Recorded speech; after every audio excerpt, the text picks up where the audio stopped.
Capital gain నుంచి కేంద్రం మినహాయింపు ఇవ్వడంతో ఏపీ రాజధాని ప్రాంత రైతులు సంతోషంలో మునిగిపోయారు. అసలు ప్రభుత్వం నుంచి ఎన్నో విజ్ఞప్తులు ఉన్నా కేంద్రం ఊహించని విధంగా ఈ నిర్ణయం ఎందుకు తీసుకుంది?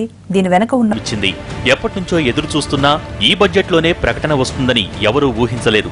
రైల్వే జోన్ మొదలుకుని రాజధాని నిర్మాణం వరకు ఎన్నో అంశాలు ఉన్నా ఎవరూ ఊహించని విధంగా నిర్ణయం ప్రకటించడంతో రైతుల్లో ఆనందం వ్యక్తమవుతోంది.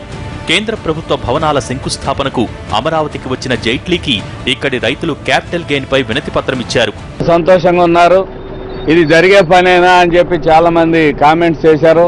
గౌరవ ముఖ్యమంత్రి చంద్రబాబు నాయుడు గారు ఏదైతే చెప్పారో ఆ ప్రామిసులన్నీ కూడా అమలు అవుతున్నాయి.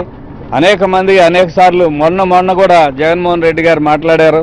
ఈ రాజధానిలో ప్రతి ఒక్క అంశం కూడా ఒక పండగ లాంటిదే. ఎందుకంటే చెప్పిన ప్రతి హామీ వరుసపెట్టి అమలు చేసుకుంటూ వస్తున్న ప్రభుత్వం చంద్రబాబు నాయుడు గారి ప్రభుత్వం.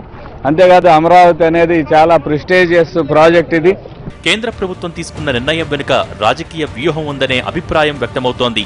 ల్యాండ్ పూలింగ్ విజయవంతం కావడంతో ఈ విధానం దేశవ్యాప్తంగా చర్చనీయాంశమైంది. మరోవైపు ఇతర ప్రాజెక్టులకు కూడా ఇదే పాలసీతో ప్రభుత్వం అడుగులు వేస్తోంది. ఈ సమయంలో అమరావతికి ఏం చెయ్యటం లేదు అనే అభిప్రాయం నుంచి బయటపడేందుకు ఈ నిర్ణయం తీసుకున్నట్టు తెలుస్తోంది. అలాగే రాష్ట్రంలో ప్రతిష్టాత్మక ప్రాజెక్టులైన పోలవరం, అమరావతి నిర్మాణంలో భాగస్వామి కావటం ద్వారా తాము మద్దతుగా ఉన్నామని చెప్పే ప్రయత్నంగా రాజకీయ పక్షాలు అంచనా వేస్తున్నాయి. మధ్యలో ఈ వార్త తెలిసింది. వెంటనే వెనక తిరిగి వచ్చేసి మా సంతోషం ఆపుకోలేక సచివాలయం కాడికి వచ్చాము. మేము గౌరవ ముఖ్యమంత్రి గారి మీద నమ్మకంతో భూములు ఇచ్చాము. భూములు ఇచ్చినందుకు మాకు బాగా బెనిఫిట్ చూపించాడు. ఇంకా సంతోషంగా ఉంది. ఇంకా ముందు ఇంకేం జరుగుతుందో మా నాయకుల మీద మాకు నమ్మకం ఉంది. ఎమ్మెల్యే గారి శ్రావణ్ కుమార్ ఆధ్వర్యంలో, గల్లా జయదేవ్ గారి అందరి సహకారంతో మాకు ఈ గేమ్స్ వచ్చేసింది.